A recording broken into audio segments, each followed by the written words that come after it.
Hello! Yes, you there. Yes, my friend. Hello. Come here. Come here. Would you like to hear a story? Of course you would. Sit down. All right. No, not that low. Come on. Yes, right there. My friend, how would you like to hear about the Battle of Bull Run? Of course you'd like to hear about it. Well, let's start, shall we?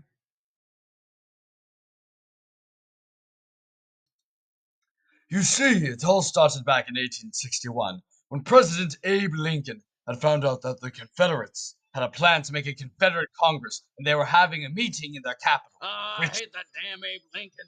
I do not believe in civil rights. I really think you should give it. Devised a plan in which he ordered General Irvin McDowell to strike the Confederate forces before they could make it to the Congress.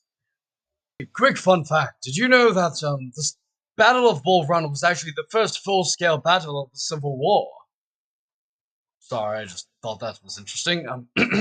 Anyway, McDowell's plan was to move westward in 3 columns and make an adversary attack on the Confederate line at Bull Run with 2 columns, while the 3rd column moved around the Confederates' right flank to the south, cutting the railroad to Richmond and threatening the rear of the Confederate army.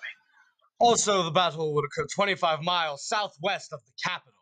And so the plan was decided.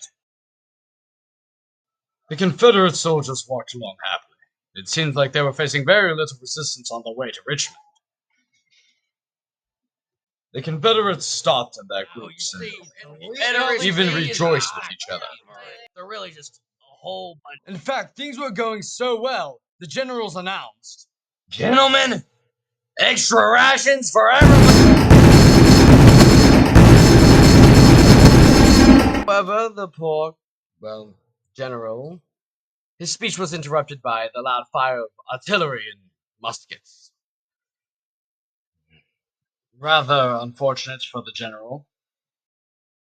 And as the Confederates looked back, there stood the Union's grand army. All was going well for the Union, yes, but there was one small factor they did not account for. The fact that the Confederates knew the land much better than they did. You see, many of the men who were in this battle had grown up on this land, playing in the fields as little boys, and farming around in general. This knowledge and understanding of the layout of the land allowed the Confederates to gain an advantage against the Union, which effectively allowed them to build a defense that the Union simply could not penetrate. No matter how hard they tried, they seemed to be making little to no progress. Finally, once the Union had expended all their bullets and were reloading, the Confederates rushed in with a counterattack. A counterattack so successful, it would cause the Union soldiers to fall back and retreat in complete disarray.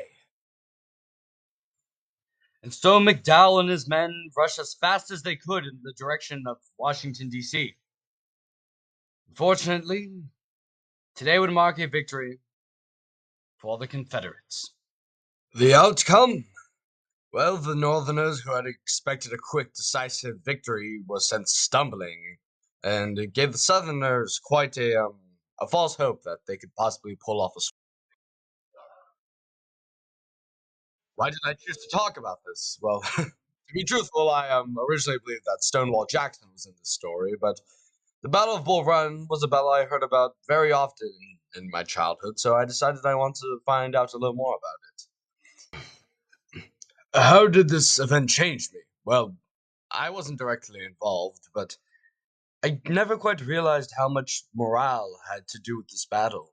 The Confederates had a lot more to fight for, as they had, well, the rights of their homeland, whereas the Union was more so, they didn't quite have that same motivation. I really think that was the deciding factor in all this. It was very interesting. Well, here we are now.